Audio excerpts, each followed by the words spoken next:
Hello, I'm Nick Widowson. I'm Merchandising Manager for Unilever in the UK and also Head of Popeye's Retail and Brand Forum. I'm going to be talking to you about how Unilever have used the sustainability standard that's been launched by Popeye. Firstly, thinking about where this has come from the original Green Project. Quick overview on a reminder of the Green Project and why that's important to Unilever. And then what has Unilever done to trial the new tool to understand the impact on the environment of the activities that we do, namely producing point of purchase material and sending it to stores.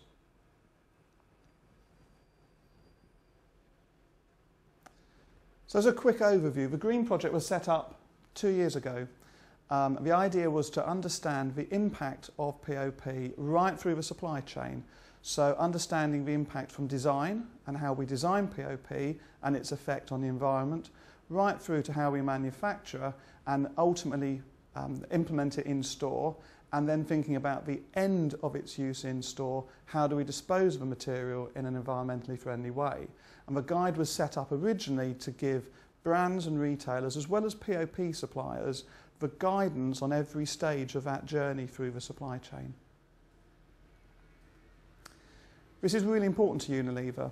The reason this is Unilever has a corporate social responsibility agenda that is very much targeted at the environmental impact of everything that we do. So this is the impact on our communities, our customers and our consumers, as well as throughout our supply chain. We've made great inroads in improving our environmental performance, and POP is just another one element of the journey we're on to improve our performance. So what do? Well, we've taken the Convert tool that's just been launched to understand the impact of a standard piece of point of purchase that is typical to the units that we send out to stores on a weekly basis. Working in conjunction with Bezier, we took a standard freestanding unit. As I say, it's completely usual piece of point of purchase that we send to store. What we've looked at is the key changes. So first of all, the sustainability impact. So what changes can we make to improve the performance of this unit in store and how it's created. But also thinking about the cost of the unit. Very often when we talk about environmental impact, we assume that there is a cost impact. Part of this project was to understand where we can save cost as well as improving our environmental performance. So here's the original design. It's a standard unit, it's a standard freestanding unit made of corrugate. We revised the design. The items in red on the slide are the items which ultimately we changed as a result of running it through the tool. The vac form shelves and the carcass and all the component parts were run through the tool to understand their environmental impact.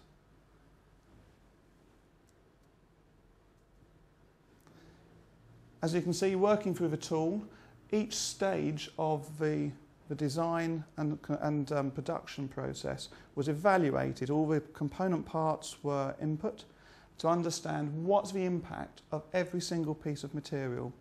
From there, we were able to make changes to the design, changes to the elements of recycled material and so on to improve the performance of the unit.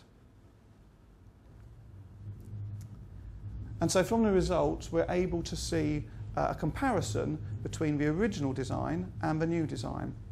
So the original design on the slide is in pink, and the new design, the revised design, is in blue. So as you can see on the spider graph, there's a change in performance. Not a massive change. You don't see great extremes within here, but this is just a very simple unit that we use in store. The biggest impact is on the recycled content. By changing the amount of material that's been recycled, that's been used in the mechanic, we can see we've made a big change in that one scale of the graph.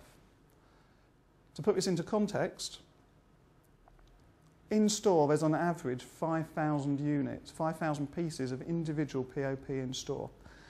And 85% of those mechanics are temporary, primarily made of corrugate, so print material. So a small change in the one element of a freestanding unit that we've made, as you can see, makes a big difference. So that recycled content contributes to the biggest single change we can make to that simple freestanding unit. The tool also gives us an understanding of which elements within here and guidance, as you can see on the bottom of the slide, to how we can improve the design and the manufacture of the material. Finally, the results. The freestanding unit looks the same as the original one. There is no material difference to the appearance. So it has the same in-store impact, the same visibility. But we were able to take cost out of it. By changing the materials, we took out 25% of the cost. So you can make environmental improvements and save cost at the same time. The reduction in weight contributed to this, as did the increase in the amount of recycled material used. So the carbon embedded in each unit was reduced by 56% and the total footprint reduced by 69%. So all round a really good result for using the tool to its fullest potential to understand what impact we can make by changing the materials we use in the freestanding unit. So what are we going to do with this tool?